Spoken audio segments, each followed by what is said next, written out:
Bueno, gracias, Jonathan, hermanos, por dirigirnos en la música. Jonathan es más alto que mí, ¿no? El micrófono está arriba. Bueno, hermanos, les invito a abrir sus Biblias en 1 Tesalonicenses, en la carta del apóstol Pablo, en el capítulo 1. 1 Tesalonicenses, el capítulo 1.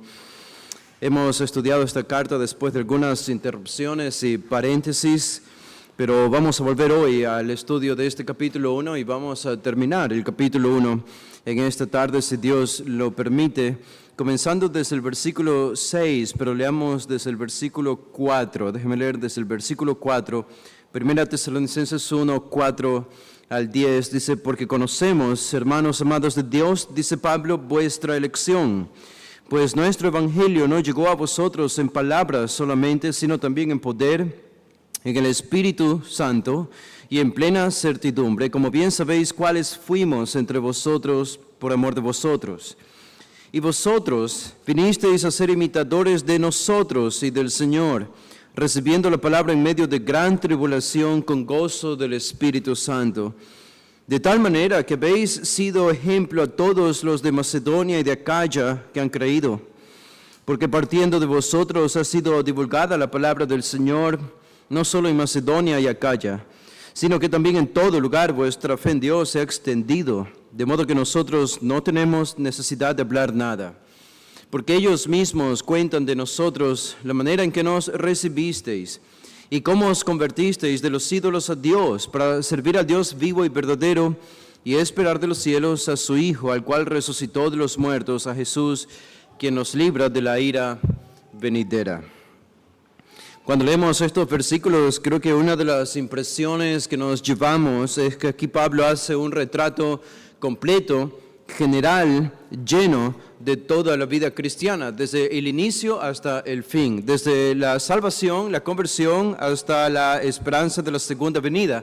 Incluso más completo que esto, considerando el versículo 4, desde la elección pasada, eterna, pasada, en el secreto de Dios, aun cuando no existíamos. Aún antes de haber creado el universo, Él eligió a quienes habían de ser salvos. Y eso es de allí que Pablo comienza el versículo 4 y termina el versículo 10 con la esperanza de la segunda venida. Qué interesante.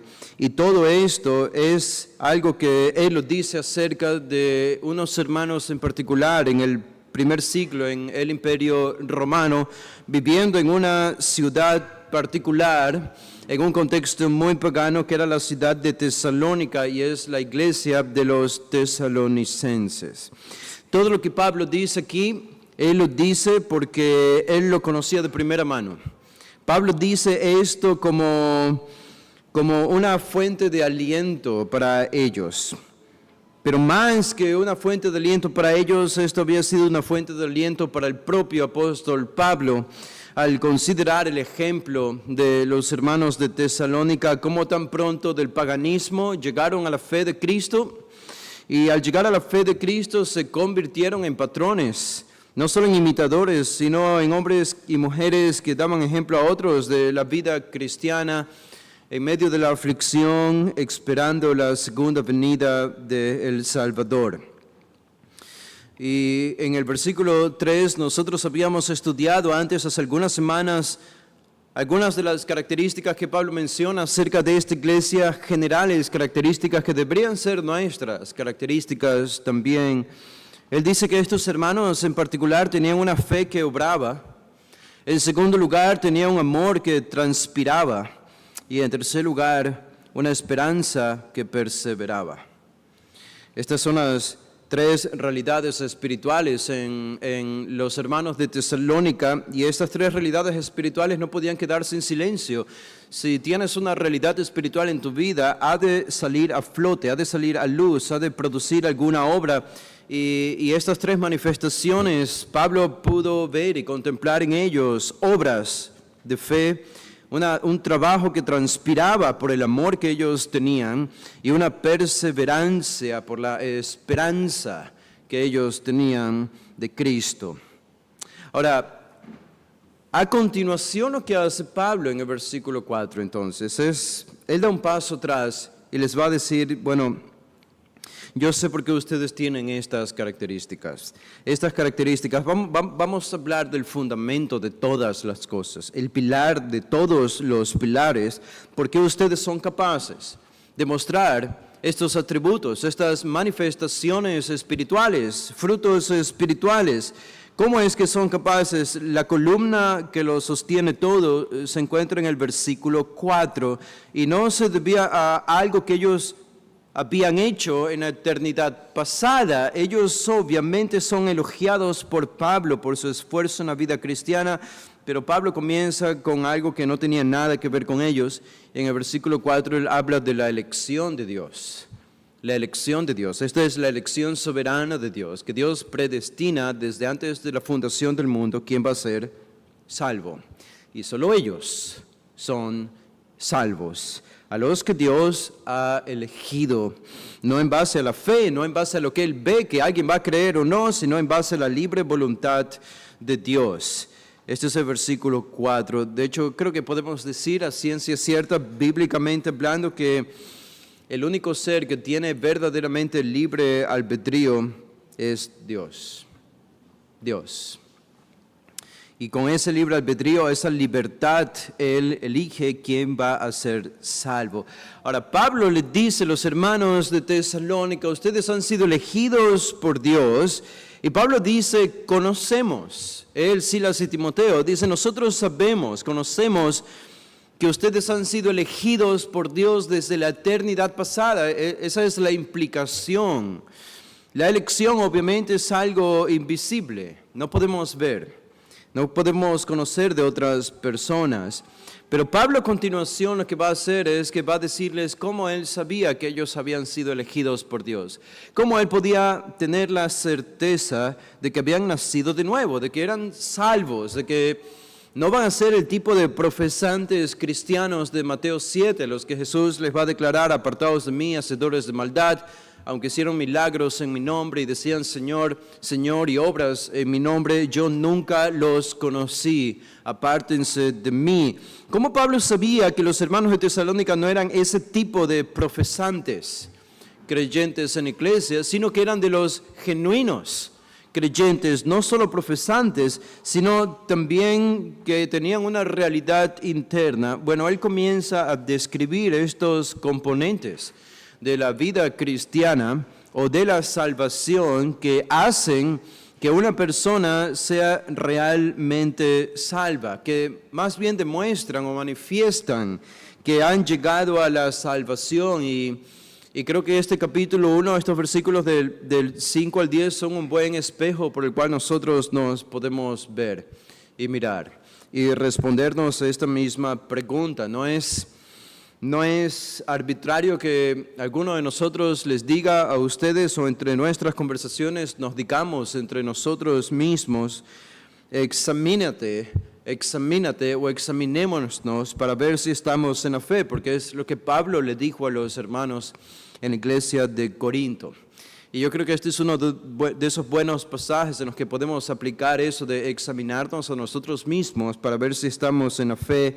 A la luz de lo que Pablo dice aquí, estas son como las pruebas de un verdadero cristianismo, de la vida cristiana. Y Pablo comienza en el versículo 5, que ya estudiamos, si es que recuerdan, pero en el versículo 5 él comienza no con algo que ellos, los hermanos de Tesalónica, habían demostrado, sino algo que tenía que ver con el propio Pablo y sus compañeros misioneros. Dice el versículo 5, pues nuestro evangelio no llegó a vosotros en palabras solamente, sino también en poder, en el Espíritu Santo y en plena certidumbre, como bien sabéis cuáles fuimos entre vosotros por amor de vosotros. El gran énfasis de Pablo aquí en este versículo 5 es una demostración del poder divino que él, Silas y Timoteo experimentaron mientras predicaban el verdadero evangelio a los paganos de Tesalónica. Esta demostración de poder también fue vista por los de Tesalónica en la manera en la que Pablo vivió y demostró su carácter. Al final del versículo 5, como bien sabéis, cuáles fuimos entre vosotros por amor de vosotros. Los hermanos de Tesalónica Lo que dice Pablo aquí es que ustedes son testigos, fueron testigos del poder de Dios que llegó a ustedes. Y llegó a ustedes por medio de nosotros. Cuando arribamos a la ciudad de Tesalónica y empezamos a predicar el Evangelio, hubo un poder inusual, hubo la obra del Espíritu estaba en nosotros, predicamos con una plena y completa convicción la palabra de Dios, la necesidad de la salvación, y el Señor nos ayudó a darles un testimonio impecable de lo que significa ser un verdadero creyente. Todo esto ellos lo contemplaron y lo vieron, eran espectadores de esta maravilla de lo que fue una visita del cielo, una visita del Espíritu Santo, una visita de Cristo por medio de Pablo, de Silas y de Timoteo a esa ciudad importante de Tesalónica. Y este es el primer componente. ¿Cómo yo sé que soy elegido? ¿Cómo tú sabes que has sido elegido desde la eternidad pasada, que eres un verdadero creyente? Bueno, en primer lugar, el genuino evangelio debe haber llegado a ti de alguna manera y por algún medio. Debes haber experimentado una visita inusual del cielo, como la que experimentaron los de Tesalónica con la visita de Pablo.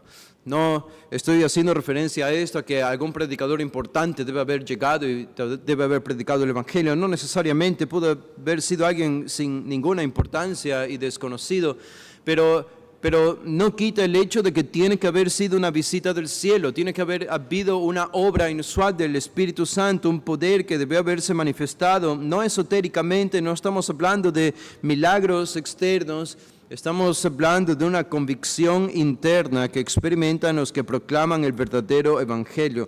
Tiene que ser un verdadero evangelio predicado que has oído. Eso es el versículo 5. Pero del versículo 5, Pablo ahora comienza a enumerar algunos componentes que tenían que ver con los hermanos de Tesalónica, y el primero de esos, o el segundo de manera general, lo encontramos en el versículo 6. Versículo 6. ¿Cuál es este segundo componente, o primero para los hermanos de Tesalónica? Dice, y vosotros vinisteis a ser imitadores. Ustedes se convirtieron en imitadores. Ellos fueron transformados en imitadores. Esta es una excelente manera de resumir nuestro cristianismo. ¿Han pensado en eso? Imitadores. Cuando nos convertimos ¿en qué? ¿En qué? ¿Se han preguntado eso? Pablo dice que somos nuevas criaturas. Jesús dice que nacemos de nuevo, que nacemos desde arriba, pero ¿en qué nos convertimos? Nos convertimos en adherentes de un dogma, es decir, ahora somos profesantes, profesamos que somos algo que antes no éramos. Ahora adoptamos una confesión de fe, una nueva doctrina en nuestra vida, una nueva filosofía, una nueva tradición que es diferente a la que antes teníamos. ¿Es eso lo que dice Pablo, que en lo que nos hemos convertido? ¿O puede ser que adoptamos una nueva moralidad y una nueva religiosidad externa que suena mucho evangélica y se parece mucho a la cultura evangélica? ¿Será eso lo que Pablo tenía en mente? Bueno, él dice algo diferente. Él no dice que ahora se habían convertido en meros profesantes o hablantines, o religiosos o moralistas. Él dice imitadores, imitadores. Y eso lo envuelve todo, ¿verdad? Eso lo envuelve todo. Es toda la vida. Es el corazón por dentro, son las acciones por fuera. Y Pablo tenía tan en cuenta esta palabra, era tan importante para él, que él la repite en el capítulo 12, versículo 14, él dice, porque ustedes, hermanos, vinisteis a ser imitadores de las iglesias de Dios en Cristo Jesús que están en Judea. En la segunda carta de Tesalonicenses, Pablo añade también el capítulo 13, versículo 9, dice 3:9, no porque no tuviésemos derechos, sino por daros nosotros mismos un ejemplo para que nos imitaseis. A la carta que escribió a los corintios, la difícil iglesia de Corinto, noten cómo Pablo cambia un poco el lenguaje cuando le escribe a ellos. Es interesante que a los tesalonicenses no les dice imítenme, porque ya lo estaban haciendo. Ellos no necesitaban oír esa admonición, pero los corintios, Noten el vocabulario que usa Pablo. En 1 Corintios 4, 16 dice, por tanto os ruego que me imitéis.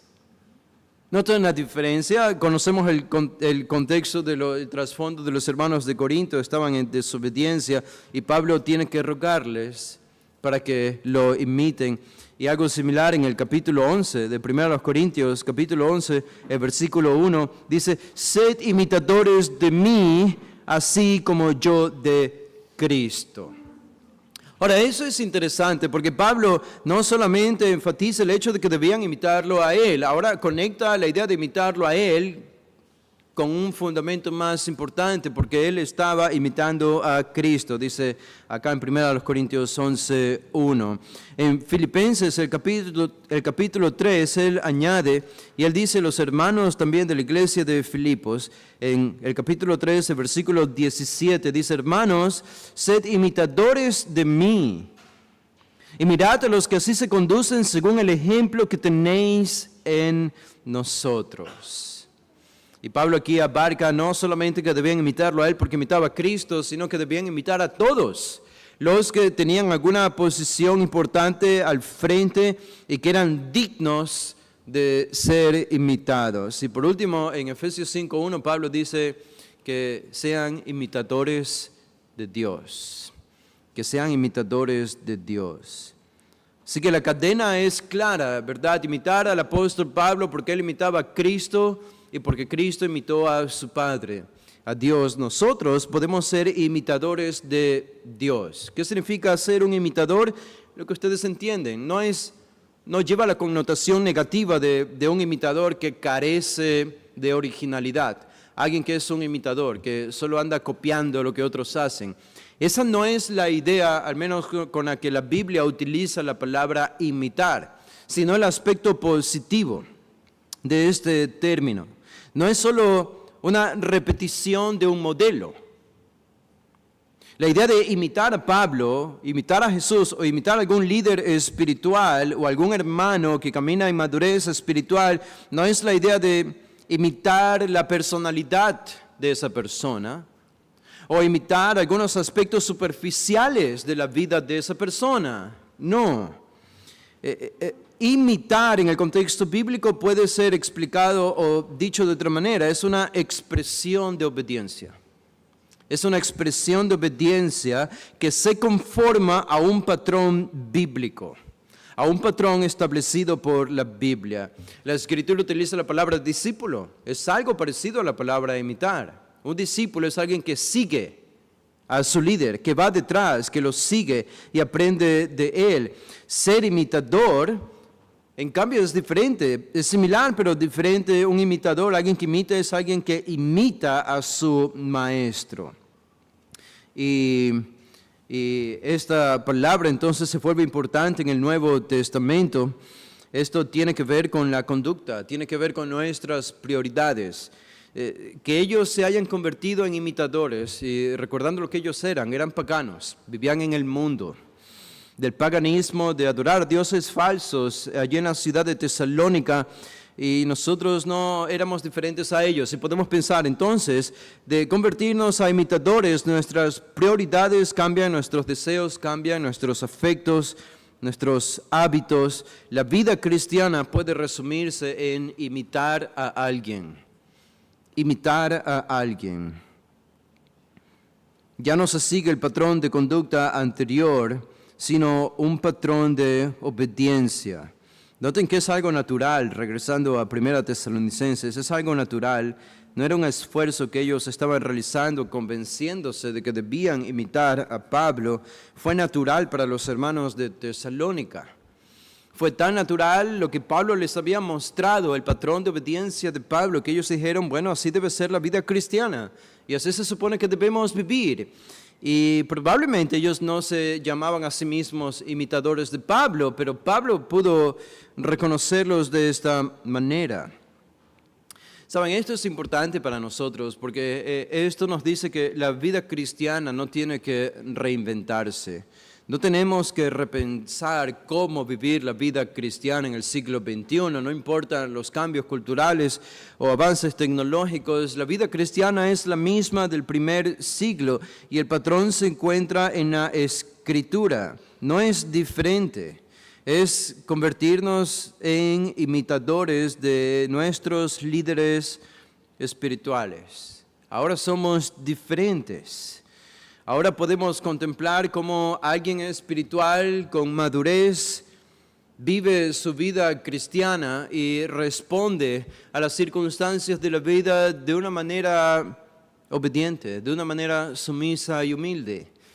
Ayer estaba conversando con un hermano, fui a predicar en una iglesia ayer en la noche, hoy en la mañana también, y ayer en la noche en el carro conversaba con él, y él me contaba que hace algunos años había comprado su carro, y después de un año de habérselo comprado, unos ladrones entraron a su carro y lo llevaron a algún lugar de Guayaquil, y después lo dejaron allí tirado y se llevaron el carro. Él había llegado ya a la fe, era un cristiano. Dios lo había salvado. Y él me estaba contando que durante todo el camino, cuando los dos criminales estaban a sus dos lados, él estuvo hablándoles acerca del Evangelio. A pesar de que ellos le amenazaban para asesinarlo, él decía, si me matan no me van a hacer un daño a mí. Si me roban el carro no me van a hacer un daño a mí. Yo tengo mi vida segura, yo voy a estar en el cielo con Cristo. Son ustedes los que deben ver por su salvación, porque Cristo va a volver.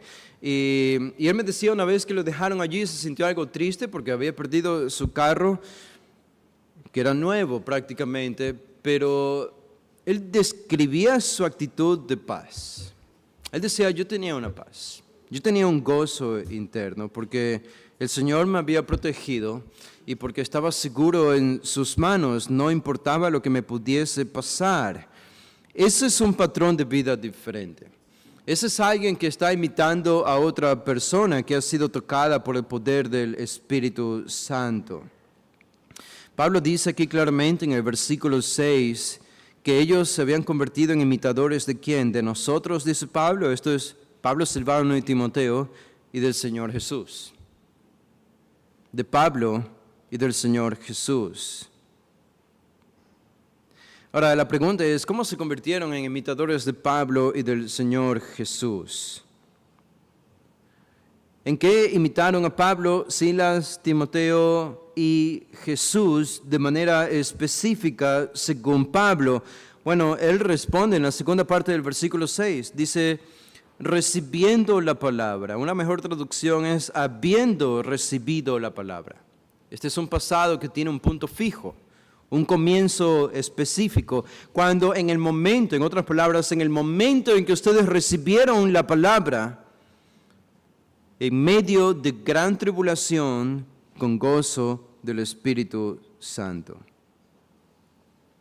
¿Cómo esto se aplica a Pablo y a Jesús? Sabemos que Jesús no puede ser imitado en todo. No podemos imitar a Jesús en los milagros que hizo, en las manifestaciones de su divinidad. No podemos imitar a Jesús en su ascensión al cielo en este momento. Hay muchas cosas de Jesús que no son imitables, pero que sí es imitable de Jesús, y es lo mismo en Pablo, y los hermanos de Tesalónica lo estaban haciendo. Bueno, aquí Pablo responde esto, que cuando ellos recibieron la palabra, esto es el Evangelio, cuando el Evangelio llegó a ellos, y esto obviamente no se aplicaría a Jesús, Jesús no recibió el Evangelio, él nació siendo Dios obviamente, pero esto es lo particular que se aplica a Pablo y a Jesús también. En medio de gran tribulación con gozo del Espíritu Santo. Es decir, la actitud interna de gozo a pesar de la aflicción externa. La actitud interna de gozo a pesar de la aflicción externa. Eso es lo que Pablo está diciendo que ellos imitaron. Lo imitaron en Pablo y lo imitaron en Jesús. Saben, en ninguna otra circunstancia se puede contemplar mejor la marca de un verdadero creyente, sino en la aflicción, en la persecución, en el dolor. en los obstáculos de la vida, en las penas de la vida. Es en esas circunstancias donde uno puede contemplar si uno realmente es salvo o no a menudo. A menudo. Y los hermanos de Tesalónica habían sufrido. Esta era una marca de esta iglesia desde que nació. Vez tras vez Pablo menciona el sufrimiento de los hermanos de Tesalónica en esta primera carta y la segunda carta a los tesalonicenses. Solo un pasaje les dejo aquí en el capítulo 13, versículo 2. Dice, y enviamos a Timoteo, nuestro hermano, servidor de Dios y colaborador nuestro en el Evangelio de Cristo, para confirmaros y exhortaros respecto a vuestra fe, a fin de que nadie se inquiete por estas tribulaciones. Ustedes saben que para eso estamos puestos. También estando con vosotros os predecíamos que íbamos a pasar tribulaciones como ha acontecido y sabéis. Ellos estaban sufriendo. Y Pablo lo menciona en un versículo que ya leímos, 2:14, en 2 Tesalonicenses 1:4, vuelve a hablarles del sufrimiento que estaban experimentando. Y en 2 Corintios, incluso cuando Pablo escribe a los hermanos de Corinto, Pablo les recuerda a los hermanos de Corinto que los hermanos de Tesalónica estaban sufriendo y eran pobres. Y a pesar de su sufrimiento y a pesar de su pobreza financiera, expresaron una generosidad en una ofrenda que ellos habían enviado. Dice en 2 Corintios 8:1, dice, asimismo, hermanos, os hacemos saber la gracia de Dios que se ha dado a las iglesias de Macedonia. Allí estaba Tesalónica, en Macedonia. Dice, noten el versículo 2, que en grande prueba de tribulación, dice, la abundancia de su gozo, y su profunda pobreza abundaron en riquezas de su generosidad.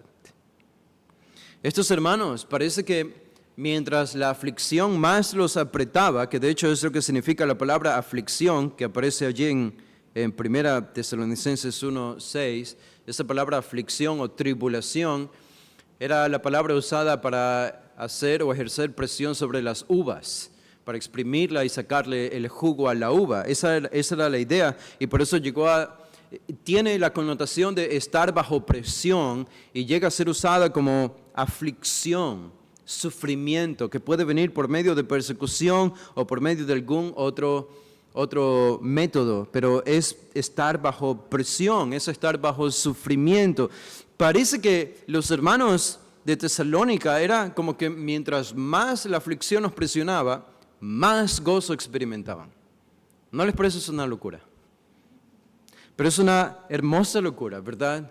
Y mientras más pobres eran, dice acá en 2 Corintios 8, más abundaban en riquezas de su generosidad. Qué lección para nosotros.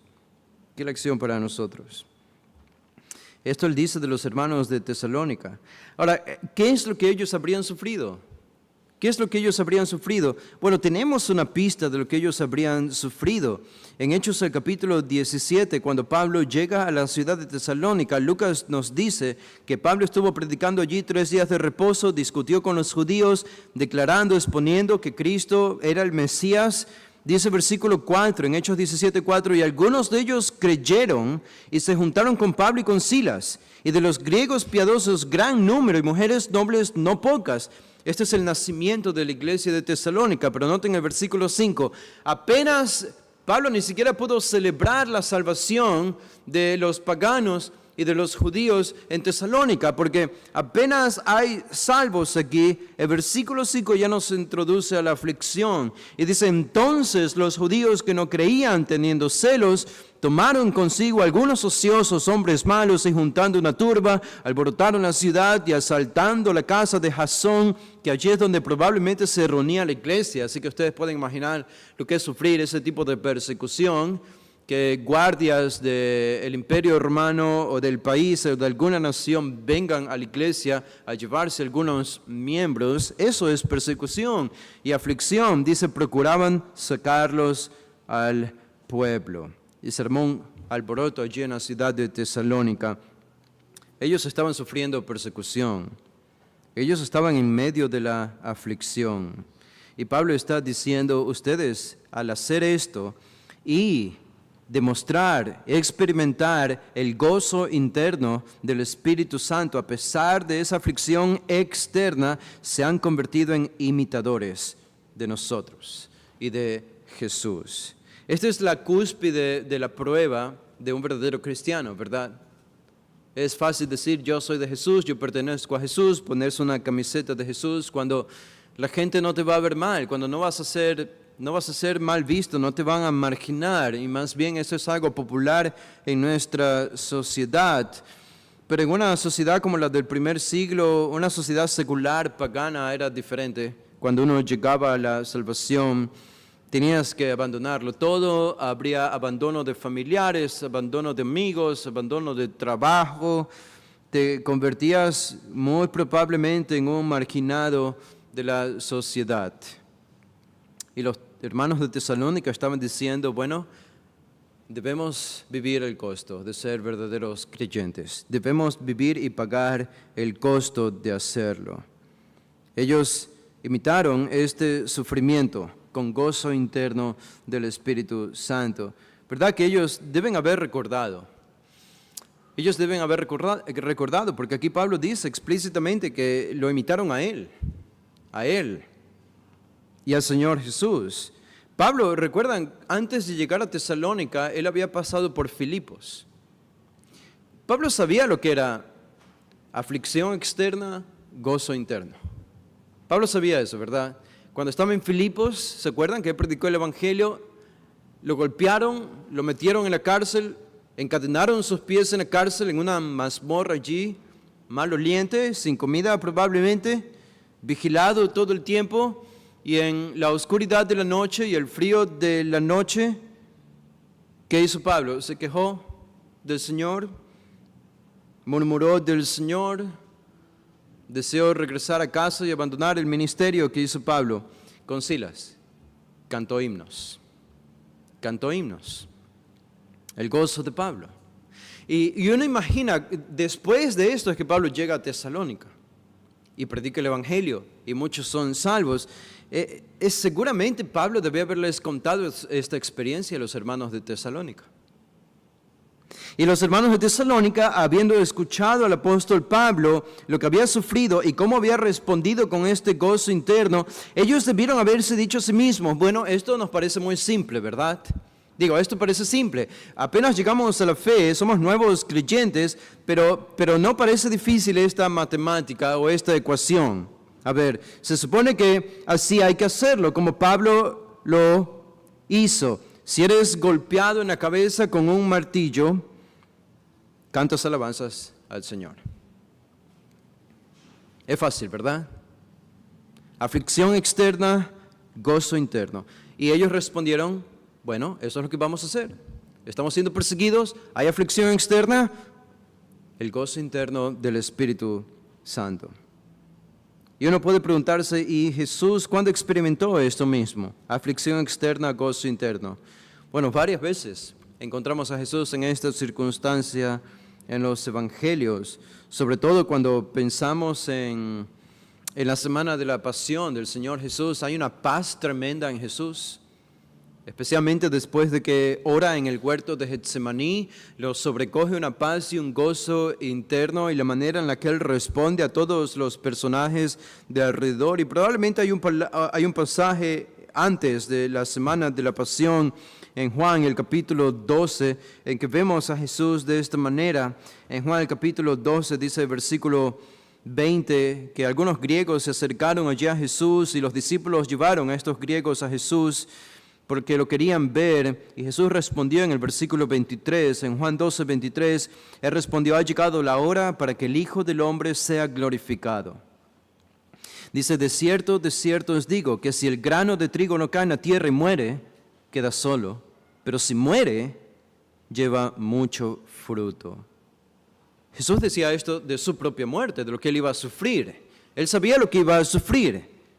No solo el sufrimiento de los golpes de los soldados romanos o de los cortes, sino el sufrimiento de la ira de Dios. Pero noten con qué gozo habla o con qué paz habla. Él dice en el versículo 25, el que ama su vida la perderá, y el que aborrece su vida en este mundo, para vida eterna la guardará. Y él sigue hablando a sus discípulos allí, y él dice en el versículo 27, ahora está turbada mi alma, ¿y qué diré? Padre, sálvame de esta hora, mas para esto he llegado a esta hora. Padre, dice el versículo 28, glorifica tu nombre. Y Juan añade esta explicación, entonces vino una voz del cielo, lo he glorificado y lo glorificaré otra vez. Y la multitud no entendía, pero Jesús respondió, no ha venido esta voz por causa mía, sino por causa de vosotros. Ahora es el juicio de este mundo, ahora el príncipe de este mundo será echado fuera, y yo si fuere levantado de la tierra, a todos atraeré a mí mismo. Y hace un llamado evangelístico al final de este pasaje. Este fue el patrón de Jesús y su característica en toda la semana de la pasión. ¿Qué dijo él a sus discípulos más adelante?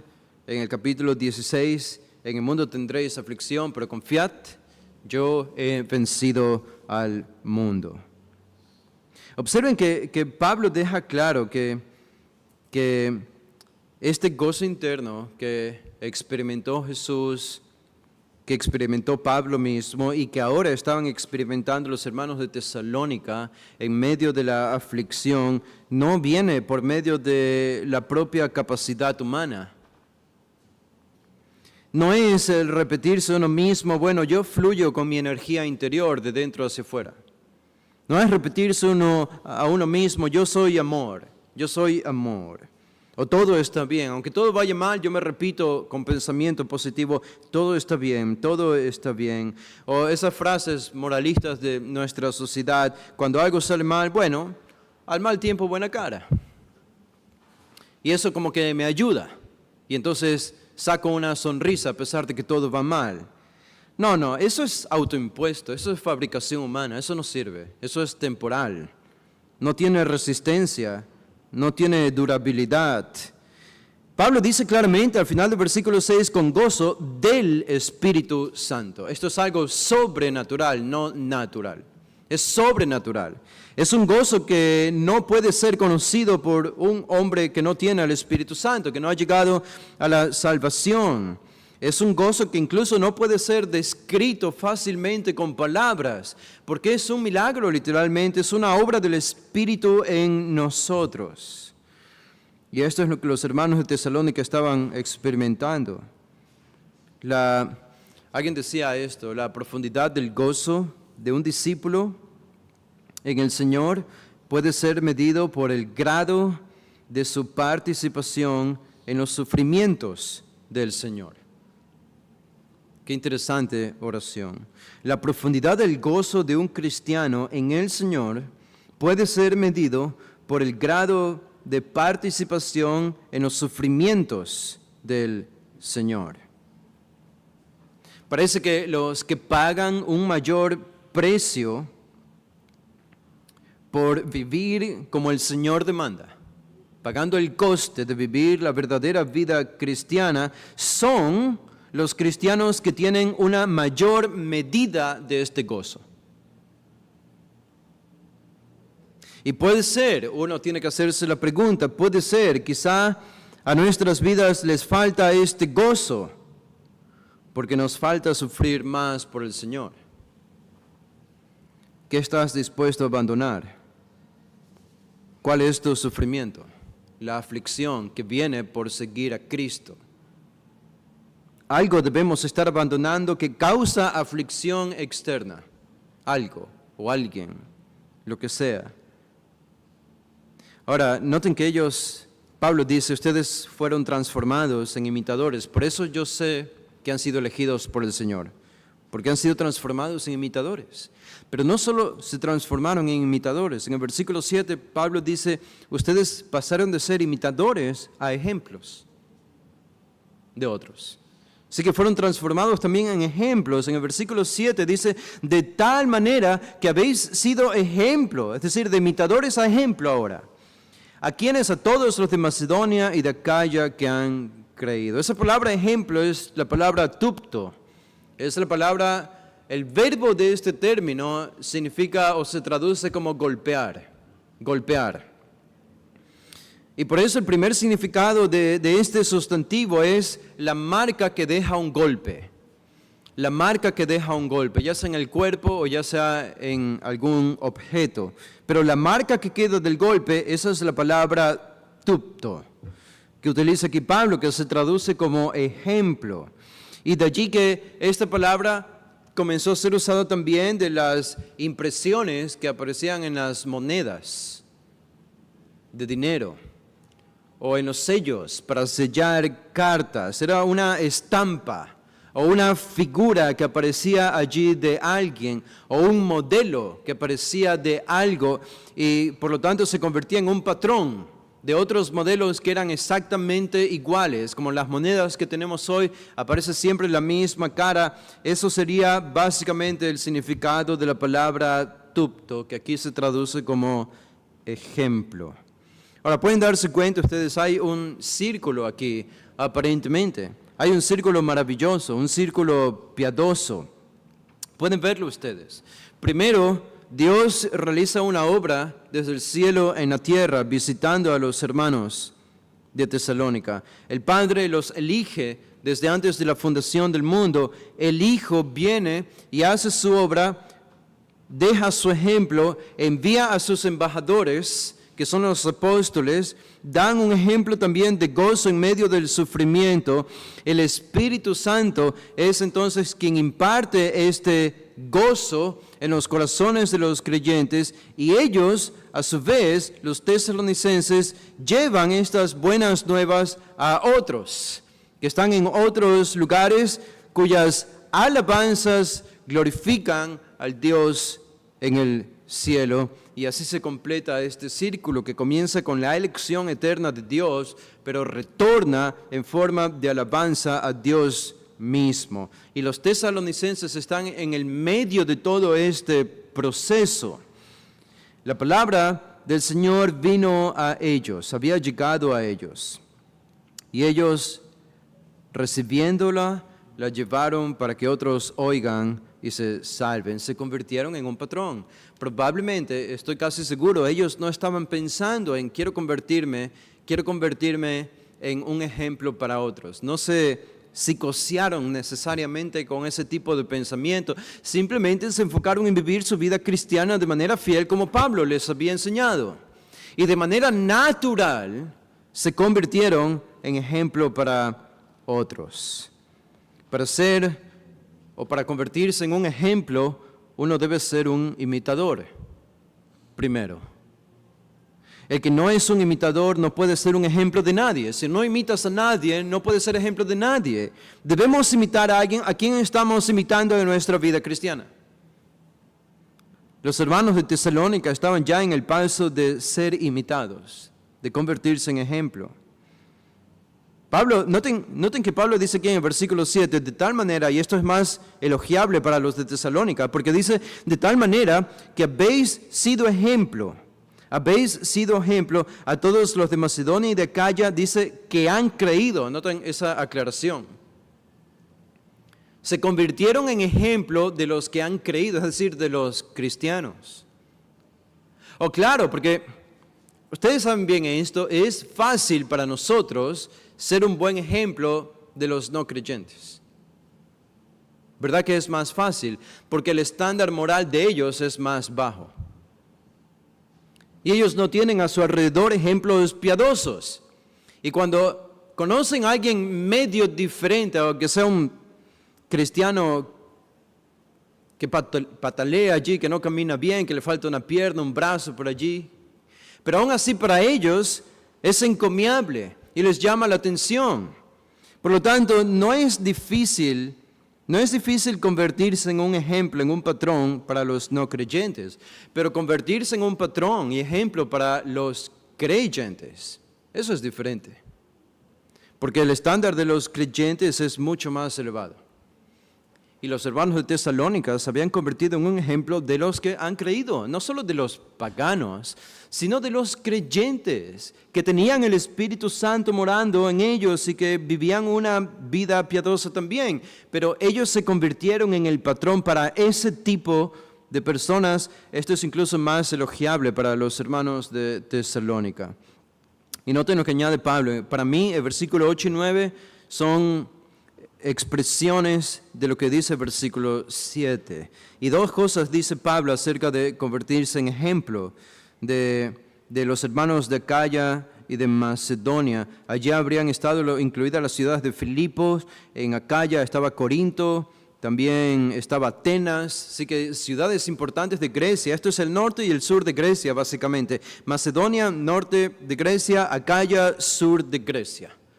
Toda Grecia había conocido el ejemplo de los hermanos de Tesalónica, dice Pablo. Pero en el versículo 8, Pablo habla más, expande la idea del alcance de este ejemplo, el alcance de este testimonio, de esta fe de los hermanos de Tesalónica. Y él añade en el 8 y dice, porque partiendo de vosotros ha sido divulgada la palabra del Señor.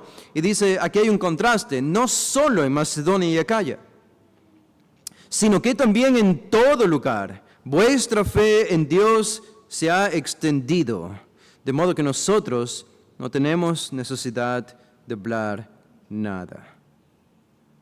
Ahora, déjenme decirles algo acerca de este versículo 8. Ven ustedes la palabra divulgada allí. Porque partiendo de vosotros ha sido divulgada. Creo que esta es una traducción pobre, que no comunica con fuerza lo que realmente está diciendo Pablo acerca de los hermanos de Tesalónica. Es una débil traducción. La palabra que usa Pablo aquí, que se traduce como divulgada, es la palabra exegetai. Exegetai. ¿Qué significa esta palabra? Es el sonido del resonar de una fuerte y poderosa trompeta. O algunos creen el sonido fuerte resonar de un gran trueno. Ya sea de una poderosa trompeta o de un gran trueno, Pablo aquí está diciendo, porque partiendo de vosotros ha sido o ha resonado la palabra del Señor. Más allá de las fronteras de Grecia, de Macedonia y Acaya, en todo lugar, dice el apóstol Pablo. Qué hermosa imagen usa Pablo para hablar de la expansión del testimonio de los hermanos de Tesalónica. Ellos estaban creando un sonido envolvente que te acorralaba, que te envolvía, que te penetraba los dos oídos. ¿Y cómo lo lograron? ¿Cómo lo hicieron? Por medio de grandes campañas o repitiendo a todos los fines de semana a los hermanos, mira, si no predicas el evangelio, si no evangelizas, debes sentirte culpable, así que vamos a hacerte sentir culpable en la iglesia si no estás predicando el evangelio todo el tiempo. ¿Cómo lo hicieron? ¿Cómo lo lograron? No hay aquí énfasis en programas, no hay aquí énfasis en charlas misioneras. Eso podría tener alguna utilidad, pero no se habla de campañas evangelísticas, sino el énfasis, dice Pablo, aquí es un fuerte sonido de trompeta. Un fuerte sonido de trompeta. Es decir, su vida cristiana, su carácter, fue lo que hizo expandir su testimonio a otras regiones. Ellos, como bien repetía el pastor MacArthur, se enfocaron en la profundidad de sus vidas o de sus ministerios, y Dios se encargó del alcance. Dios se encargó del alcance. Ellos no estaban soñando con alcanzar el mundo. Las iglesias que se creen internacionales no logran salvar ni siquiera a las personas que viven al frente o cruzando la calle y viven haciendo campañas y soñando con ser internacionales. Incluso ponen la palabra internacional como título de sus iglesias. Ministerio internacional, iglesia internacional, esto y lo otro. Y no se dan cuenta que la clave en realidad es enfocarse en echar las raíces profundamente, y Dios solito se va a encargar de dar a conocer ese testimonio poderoso a otros lugares. Obviamente el lugar estratégico de la ciudad de Tesalónica habría jugado un papel importante. Era un puerto, atravesaba también por allí la vía Egnata que conectaba a todo el Imperio Romano con Asia. Muchas personas iban y venían, pasaban por allí. Así que la gente que atravesaba Tesalónica se iba con el sabor de haber encontrado un grupo de gente que era diferente al resto. Y eso hizo que su testimonio comience a llegar a otros lugares fuera de Grecia, tanto que Pablo dice aquí no tenía necesidad de hablar nada. O sea, en otras palabras, en términos positivos, lo estaban dejando sin trabajo a Pablo. Esto podía ser un problema, obviamente, pero Pablo estaba contento. Pablo estaba contento, claro que sí. Y noten lo que dice el versículo 9. Él añade en el versículo 9. En el versículo 8 él habla del alcance de su ejemplo, pero en el versículo 9, ¿en qué consistía su ejemplo? ¿En qué consistía su ejemplo? Este es el contenido de ese ejemplo que estaba llegando a otras latitudes en el Imperio Romano. Dice el 9, porque ellos mismos, es decir, estas personas que han oído de ustedes en otros lugares, ellos mismos cuentan de nosotros. Dice Pablo, yo no los conozco, yo no les hablé de mí, pero ellos nos conocen a nosotros por medio de ustedes. ¿Cómo es esto? Dice, porque ellos mismos cuentan de nosotros la manera en que nos recibisteis y cómo os convertisteis de los ídolos a Dios para servir al Dios vivo y verdadero. Literalmente, cuando leemos el versículo 9, debe ser mejor leído. La palabra nos recibisteis, ese verbo en realidad no lo usa Pablo. No es la palabra recibir. La palabra que él utiliza es una palabra diferente que debe ser traducida como entrar hacia un lugar. ¿Qué clase? Lo que Pablo está diciendo literalmente aquí en este versículo 9, él dice, ¿qué clase de entrada tuvimos hacia ustedes? Ellos cuentan qué clase de entrada nosotros tuvimos hacia ustedes. Esto es lo que está diciendo. ¿Qué significa eso? En otras palabras, los misioneros que llegaron a Tesalónica, Pablo, Silas y Timoteo, obtuvieron acceso no solo a una amistad con los hermanos de Tesalónica, sino que tuvieron acceso a sus corazones y a sus conciencias. Porque los hermanos de Tesalónica abrieron las compuertas de sus conciencias y de sus corazones a Pablo y a los demás. Y Pablo enfatiza esto usando ese adverbio diciendo la manera en que tuvimos acceso a sus conciencias y a sus corazones. Pablo dice, wow, ni siquiera puedo describir esto con palabras. ¡Qué manera! ¡Qué gran manera! Esa es la idea. Fue una grandiosa entrada la que ustedes nos permitieron para tener acceso a sus corazones y ustedes experimentar la salvación. ¿Y cómo experimentaron esta salvación? De forma externa, noten la segunda parte del versículo 9. ¿Y cómo os convertisteis de los ídolos a Dios? Lo siento por esto, pero ustedes insisten en usar la Reina Valera, tengo que corregir. ¿Ok? Y aquí en la segunda parte del versículo 9 hay algo que corregir también. Pablo está diciendo, ¿y cómo os convertisteis? Epistrefo, esa es la palabra que usa todo el Nuevo Testamento para convertirse. El convertirse en la vida cristiana. Es una palabra bien traducida. El problema viene a continuación, que puede ser imperceptible para nosotros. Cuando uno se convierte al Señor, ¿cuál es el orden apropiado?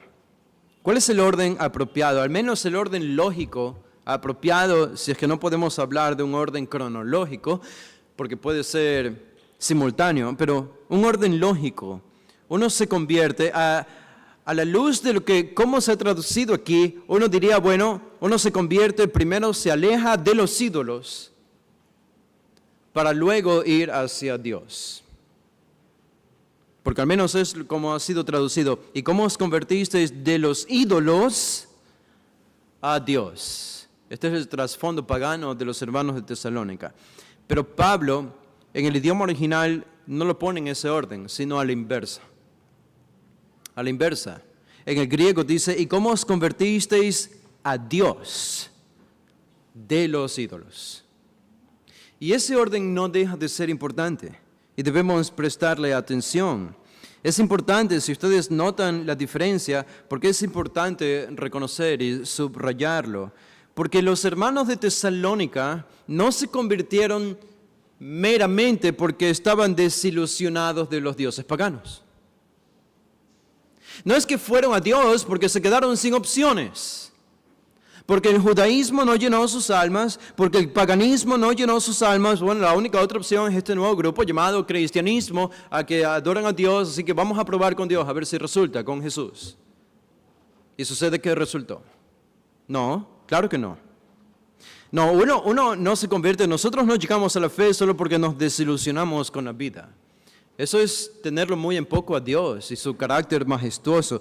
Uno se acerca a Dios por lo que Dios es, por lo que Dios te muestra que es, por la maravilla de su carácter, de su poder, de su omnipotencia, su grandeza, su gloria, su santidad, el resplandor de su poder que Él te lo muestra en el instante de tu salvación o el proceso de tu salvación. Primero eres atraído a la magnificencia de Dios. Y cuando eres atraído a la magnificencia de Dios, comparas eso con los ídolos vanos que antes adorabas y dices, esto es basura comparado a Dios. Entonces los abandono para seguir a Dios. Pero notan, lo primero es contemplar la grandeza de Dios.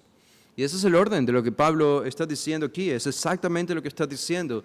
Y los hermanos de Tesalónica daban un gran testimonio. Con esta palabra convertisteis es darse la vuelta, darse la vuelta. Marcos o Lucas la usa, Marcos 5 la usa de manera literal cuando dice que Jesús se dio la vuelta porque alguien lo había tocado de entre la multitud. Dice volviéndose Él, es decir, se dio la media vuelta literalmente. Y es lo que significa esta palabra, es ibas hacia el mundo, a los ídolos, a adorar a los ídolos y ahora te diriges al lado opuesto, hacia Dios, por la grandeza que Él te mostró. ¿Y en qué se convirtieron los hermanos de Tesalónica? Dice al final del 9, para servir al Dios vivo y verdadero. Se habían convertido en esclavos, esa es la palabra servir, en esclavos de Dios. El Dios vivo, en oposición a los ídolos que están muertos, y verdadero, en oposición a los ídolos que son falsos. Y esto concluye versículo 8-9, 7-8-9, donde Pablo enfatiza el tema de que ellos fueron transformados en ejemplos. En ejemplo, todo esto resonó desde Tesalónica casi por todo el mundo antiguo conocido. Y terminamos con esto rápidamente, un minuto nomás, un minuto. Ellos fueron transformados en imitadores, fueron transformados en ejemplos, y fueron transformados en expectantes. Estas tienen que ser nuestras características si realmente hemos nacido de nuevo. ¿Expectantes en qué? Versículo 10. Dice, y esperar de los cielos a su Hijo, al cual resucitó de los muertos, a Jesús, quien nos libra de la ira venidera. ¿Cómo vivían los hermanos de Tesalónica ahora? Vivían esperando el día de la segunda venida. A la luz de que Jesús ha resucitado a Cristo y ascendió al cielo, eso significa que Cristo va a regresar por segunda vez. Y ellos vivían esperando eso. Noten que hay una relación muy importante aquí entre dos palabras. La palabra esperar, que nos dice mucho acerca del carácter de los hermanos de Tesalónica. Esperar. Ellos sabían esperar. Pablo lo demuestra porque podían tener gozo en medio de la aflicción y la persecución. Ellos sabían cómo esperar. ¿Cómo podían tener tanta paz y tranquilidad y gozo en medio de la persecución? Estaban convencidos de que Cristo algún día, cualquier día, vendría a transformar todas las cosas y terminar con su dolor. Así que ellos podían esperar de los cielos a su Hijo, al cual resucitó de los muertos, a Jesús. Pero esta es la razón por la que ellos podían esperar. Esto es lo que les daba esperanza. Que Cristo no viene como un hippie a la tierra. No viene como los cuadros de pinturas lo han presentado tradicionalmente. Noten, Él viene, dice, quien nos libra. Él viene como un libertador. El verdadero libertador del mundo viene. Podemos decir incluso, está en camino, se aproxima, cada vez más cerca de nosotros, pero Él viene a liberarnos. ¿Y a liberarnos de qué? Dice, de la ira venidera. De la ira venidera. Ya sea una referencia a la tribulación final o más por el contexto una referencia al infierno eterno, la ira de Dios que se va a manifestar. La idea es como si toda la raza humana, todos nosotros que hemos nacido, estamos dirigiéndonos en un camino casi indetenible hacia la ira de Dios, que es el infierno eterno. Y la única manera en la que podamos evitar ir a ese lugar hacia donde nos dirigimos por nuestro pecado es que el libertador aparezca desde el cielo e impida que tú y yo vayamos a ese lugar. Pero es una esperanza segura. Es decir, sabemos que va a suceder si hemos nacido de nuevo. Y esto eleva más nuestro entusiasmo por esperar a este libertador que está por aparecer en el mundo, para liberarnos de esta ira venidera de Dios contra el pecado y contra el mundo. Y esta debe ser una expectancia que debe ser real en nosotros. Somos imitadores, somos ejemplo y hemos sido transformados en expectantes de la segunda venida. Estas son las marcas del verdadero cristianismo. Las marcas de una iglesia que Dios puede usar de manera sorprendente en cualquier contexto y cultura. Demos gracias al Señor con una oración. Padre, gracias por este pasaje, gracias por tu palabra, por hablarnos de manera clara y precisa. Tu palabra siempre llega como fuentes de agua, como un manantial a nuestro alrededor que nos da la paz, el gozo y la tranquilidad, el vigor espiritual que necesitamos para vivir la vida cristiana. Conforma, Señor, nuestros corazones. Te pedimos primero individualmente al patrón que mostró la iglesia de Tesalónica. No hay obstáculos ni impedimentos para vivir una vida cristiana excelente. Tú nos has dado todo lo que necesitamos. Incluso las aflicciones no son otra cosa que una escalera para subir más y experimentar más niveles de gozo interno que vienen de tu Santo Espíritu. Y como congregación, confórmanos a ese patrón. Queremos llegar a ser como la iglesia de Tesalónica. Queremos imitar ese ejemplo. Ayúdanos en esta tarea, en este objetivo, pero que nuestra motivación esté centrada en tu gloria y en profundizar nuestra relación contigo, echar raíces espirituales profundas en nuestro hogar, en nuestras vidas, y que se ve evidenciado en la vida general de la iglesia. Oramos esto en el nombre de Jesús. Amén.